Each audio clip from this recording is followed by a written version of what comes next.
Hey, this is John Baizley from Baroness, and you are watching Hardcore Sounds TV. So, hello everyone, we are here in Ruisrock in Turku, Finland with John from Baroness. Hello, how's it going for you guys at the moment? It's going really well. We've been here in Turku for 2 days, and so far so good. We've been relaxing and having fun. So how has the summer been for you guys so far? The summer's been really well for us. We've been in Europe for I think a week and a half now, playing festivals and a handful of club shows, and so far I have nothing to complain about other than it's a little hot, but it's way hotter where I live. So we're having a lot of fun. Yeah. So what are your best festival memories so far, from Europe?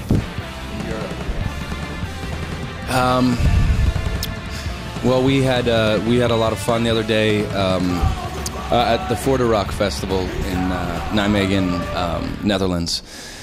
We had a lot of fun watching Watain, who are a Swedish black metal band. We had a lot of fun watching them just do what they do backstage. It's pretty hilarious.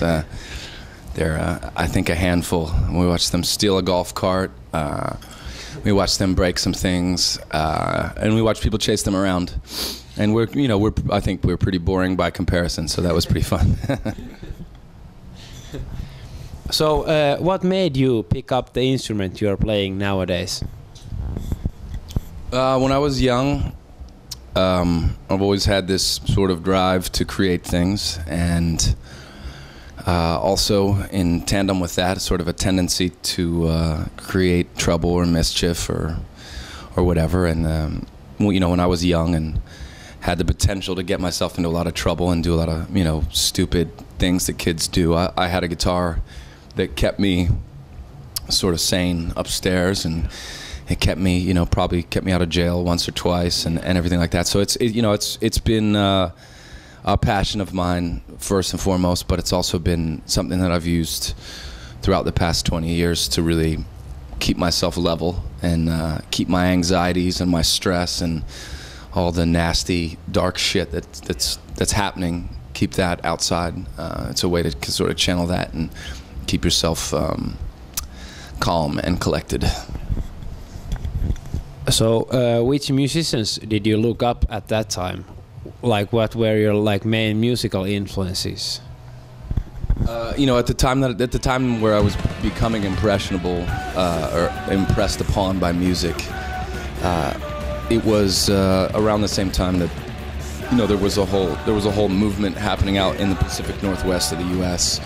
Bands like the Melvins were very influential on me, and Kurt Cobain and Nirvana. I was part of that generation.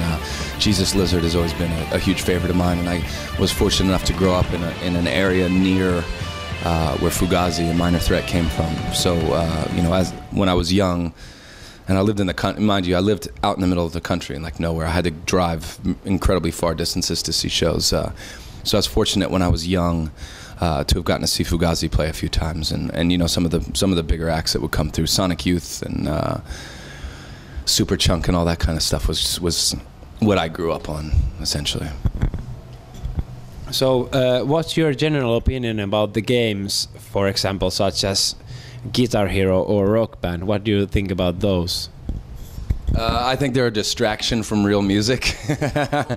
I think it's a commercial tool that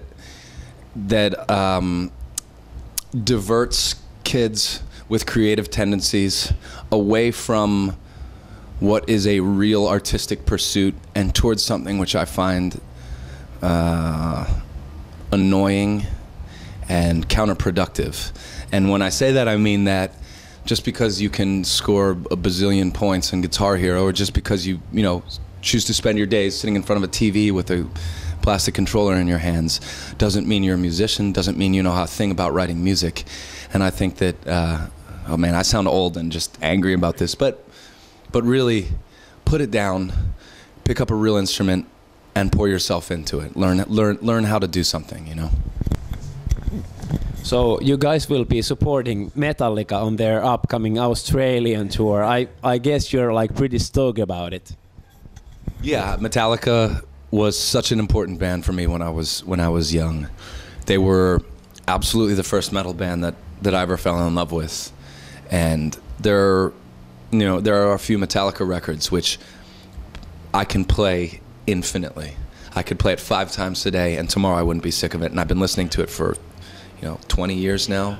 As long as I've been listening to heavy, hard music, I've been listening to Metallica. What they put on wax in 1983 and 1984 and 1986 is brilliant, masterful music.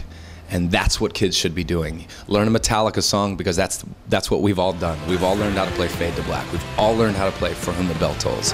You learn how to play that, put your Guitar Hero thing down, and then come talk to me, because that's how you play music.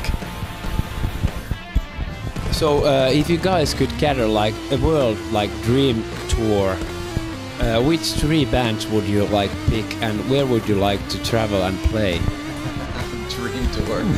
I don't know. I mean, that's a hard question to ask me, because the way that I listen to music is it changes every year. New things are impressing themselves on me. What I listened to last year isn't what I'm going to be listening to next year. So there's no like quote unquote dream tour. Yeah, are there like some bands you would like to play? Well, we've already done tours with we've already done some shows with Converge. And as your cameraman wearing a Converge shirt will tell you, they are absolutely They were in Finland on Tuesday. They're a magical band. I mean, any opportunity to tour with Converge is a great one for us. Bands like Neurosis, bands like Melvins, who play music that's maybe more similar to us, or we're always excited to do things like that. And Metallica, of course, is like a dream come true, because you can't tell me when you're 13 years old, if somebody said, "Hey, you tour with Metallica when you're 15 years, 20 years from now," you just say, that's bullshit. Yeah. And that is a dream tour in a way, Pretty untrue at that point. Yeah. I mean, that's a band that I've been a fan of always, for ages. So to do that is a dream tour. So that's as soon as it's over, it won't be a dream anymore. So, in the end, a little bit about your future plans. So, what's in the scope next for you guys? Well, we tour through the end of 2010, and I think we're all at this point sort of chomping at the bit to get into a new record. I've already started writing months and months ago. So as soon as 2011 hits, we start writing a new record. And I have no idea how long that takes. Could be 2 months, could be 6 months, could be a year. But as soon as the year changes over, we're gonna just dive straight into a new record, and as long as that takes, we'll put that out and then just tour until nobody wants to hear us anymore. Okay, so thank you really much for the chat, and good luck for tonight's show. Anything you want to say as a closer to your European fans? Thank you for coming out and watching us again. We wouldn't be sitting in this little hot trailer in Turku, Finland, if you didn't come out and support our show. So, thank you, everybody. Thank you really much for the chat.